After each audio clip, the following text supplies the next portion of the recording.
Hello दोस्तों, क्या आप जानते हैं बोधि वृक्ष के बारे में? तो आपने सुना ही होगा। वहीं बोधि वृक्ष जहां भगवान बुद्ध को ज्ञान प्राप्त हुआ था। पहले तो आप ये जान लीजिए कि बोधि का मतलब ज्ञान होता है और वृक्ष का मतलब पेड़, यानी ज्ञान का पेड़। दरअसल बोधि वृक्ष बिहार के गया जिले में बोध गया स्थित महाबोधि मंदिर परिसर में स्थित एक पीपल का पेड़ है।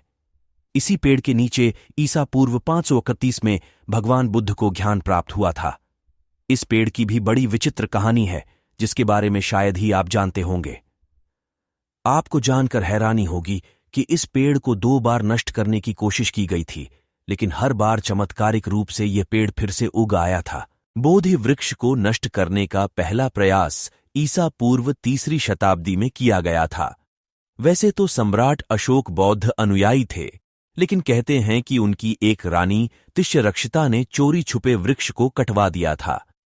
उस समय सम्राट अशोक दूसरे प्रदेशों की यात्रा पर गए हुए थे। हालांकि उनका ये प्रयास विफल रहा था। बोधि वृक्ष पूरी तरह नष्ट नहीं हुआ था। कुछ ही सालों के बाद बोधि वृक्ष की जड़ से एक नया पेड़ उग आया था। उस पेड़ को बोधि वृक्ष की दूसरी पीढ़ी का वृक्ष माना जाता है, जो करीब 800 साल तक रहा था। दूसरी बार बोधि वृक्ष को नष्ट करने का प्रयास 7वीं शताब्दी में बंगाल के राजा शशांक ने किया था। कहा जाता है कि वह बौद्ध धर्म का कट्टर दुश्मन था। उसने बोधि वृक्ष को पूरी तरह नष्ट करने के लिए उसे जड़ से ही उखड़वाने को सोचा था, लेकिन जब वो इसमें असफल रहा तो उसने वृक्ष को कटवा दिया और उसकी जड़ों में आग लगवा दी। लेकिन यह चमत्कार ही था कि इसके बावजूद भी बोधि वृक्ष नष्ट नहीं हुआ और कुछ सालों के बाद उसकी जड़ से एक नया पेड़ निकला, जिसे तीसरी पीढ़ी का वृक्ष माना जाता है।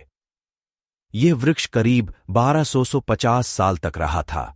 तीसरी बार तो बोधि वृक्ष वर्ष 1876 में प्राकृतिक आपदा की वजह से नष्ट हो गया था, जिसके बाद एक अंग्रेज लॉर्ड कनिंघम ने वर्ष 1880 में श्रीलंका के अनुराधापुरा से बोधि वृक्ष की शाखा मंगवाकर उसे बोध गया में फिर से स्थापित कराया था।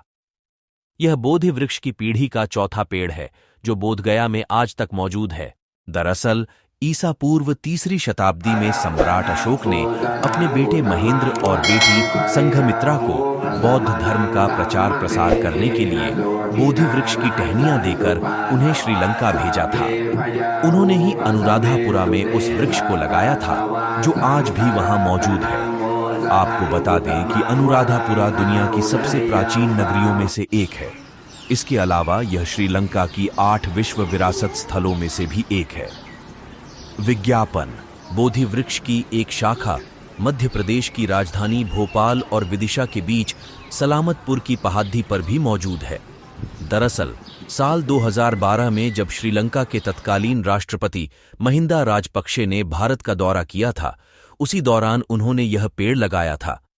आपको जानकर हैरानी होगी कि इस पेड़ की सुरक्षा में 24 घंटे पुलिस तैनात रहती है। माना जाता है कि इस पेड़ के रखरखाव पर हर साल 12-15 लाख रुपए खर्च होते हैं। ऐसी ही और वीडियो के लिए हमारे चैनल को सब्सक्राइब करें।